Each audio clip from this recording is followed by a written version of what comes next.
Hi అందరికి నమస్తేనండి. మీ వాసుపదిరా. జగన్మోహన్ రెడ్డి దగ్గర ఒక గుడ్డు మంత్రిగా ఎలగబెట్టాడు ఒకడు గుడ్డు మంత్రి. వాడు చలికాలంలో ఎక్కడికి పోడు, ఎండాకాలం ఎక్కడికి పోడు.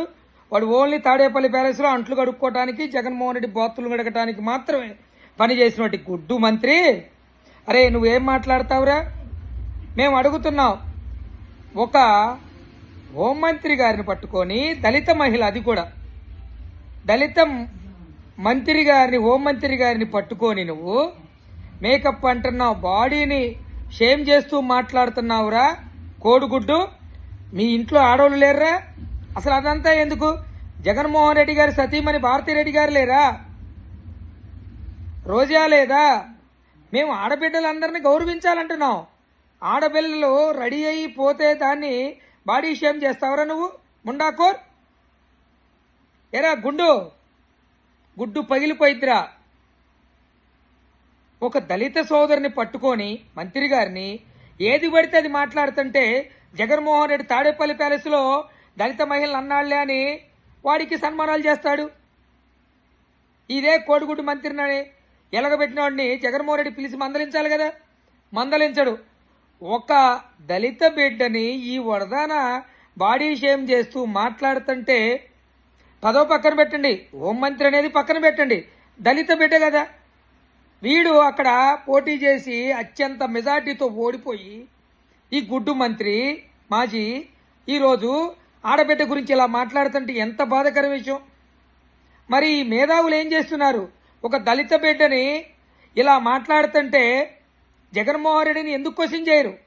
గుండు గాన్ని, ఈ కోడిగుడ్డు గాన్ని ఎందుకు ప్రశ్న చేయరు? తప్పని మందలించాలి కదా. అరే గుడ్డు మంత్రి, నీకు చెప్తున్నాం, నీకిక గుడ్డు పగిలే రోజులు దగ్గరకు వచ్చినాయి. బయటికి రావటం అమావాస్య పుణ్యానికి ఒకసారి ఏది పడితే అది మాట్లాడు. తక్షణం నువ్వు గనక క్షమాపణ చెప్పకపోతే గుడ్డు మంత్రి, మాజీ మంత్రి, నువ్వు జీవితంలో చేయరాని తప్పులు చేస్తున్నావు. చూస్తూ అయితే ఇంకా ఉండరు. తక్షణం మన ఆడబిడ్డలకి క్షమాపణ చెప్పాలి, బాడీ షేమ్ చేయటం మానుకోవాలి. ఈ వైఎస్ఆర్సీపీ పేటీఎం కుక్కలందరికీ ఇదో పరిపాటు అయిపోయింది, ఆడబిడ్డల్ని బాడీ షేమ్ చేయటం. మేము జగన్మోహన్ రెడ్డి వాళ్ళ ఇంట్లో వాళ్ళ గురించి కూడా మేము మాట్లాడట్లా. ఎన్ని మాటలు మాట్లాడుతున్నా. మా బోనమ్మ గురించి మాట్లాడారు, మా బ్రాహ్మణి గురించి గారి మాట్లాడారు, మా మహిళా తెలుగుదేశం పార్టీ శ్రేణుల గురించి మాట్లాడారు. ఇప్పుడు గవర్నమెంట్కి వచ్చాం, ప్రభుత్వం పాలిస్తున్నాం, హోంశాఖలో ఉన్నారు మంత్రిగా. ఒక దళిత బిడ్డని మీకు వెటకారమా? దళిత బిడ్డే కదా ఏదైనా మాట్లాడొచ్చు అనుకుంటున్నారా? తాట తీస్తాం.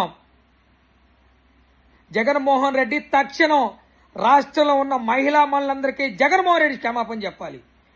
జగన్మోహన్ రెడ్డి వాడిని పార్టీ నుంచి సస్పెండ్ చేయలే? ఎందుకు చేస్తాడులే? అవంతిగాడిని సస్పెండ్ చేశాడా? అంబటి రాంబాబుని సస్పెండ్ చేశాడా పార్టీ నుంచి? మహిళా మనులు ఏది పెడితే అది మాట్లాడితే ఏమైనా సస్పెండ్ చేస్తాడు? చేయడు. జగన్మోహన్ రెడ్డి ధ్యేయం ఏంటి? వాడు ఏది మాట్లాడినా వైఎస్ఆర్సీపీ పార్టీ శ్రేణులు జగన్మోహన్ రెడ్డి తాడేపల్లి ప్యాలెస్ తీసుకొని సన్మానాలు చేస్తాడు. సన్మానాలే, పెద్ద పెద్ద పదవులు ఇస్తాడు.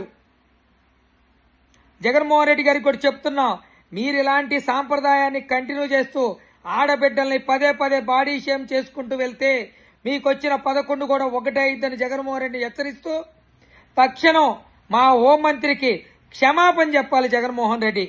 తక్షణం ఆ కోడిగుడ్డు అమర్నాథ్ గారిని తక్షణం పార్టీ నుంచి సస్పెండ్ చేయాలని కోరుకుంటూ నోరు అదుపులో పెట్టుకో. మీ ఇంట్లో కూడా ఆడపిల్లలు ఉన్నారు, మీ పార్టీలో ఆడబిడ్డలు ఉన్నారు, వాళ్ళందరి గురించి మీరు మాట్లాడుతున్నట్టే ఇదంతా కూడా. ఎందుకంటే మీకు ఆడబిడ్డలంటే అభిమానం కానీ, ఆడబిడ్డలంటే గౌరవం కానీ, వారిని ఏది పడితే అది మాట్లాడటం వైఎస్ఆర్సీపీ పార్టీకి పరిపాటు అయిపోయింది. అందులో భాగంగానే ఈరోజు కోడిగుడ్డు అమర్నాథ్ గారు కూడా మాట్లాడాడు. దీన్ని తక్షణం ఖండిస్తూ దళిత సోదరులందరికీ కూడా చెప్తున్నాం, ఇలాంటి వాడిని ఎక్కడ పడితే అక్కడ కోడిగుడ్డుతో కొట్టాలని మనవి చేసుకుంటూ సెలవు తీసుకుంటున్నాను.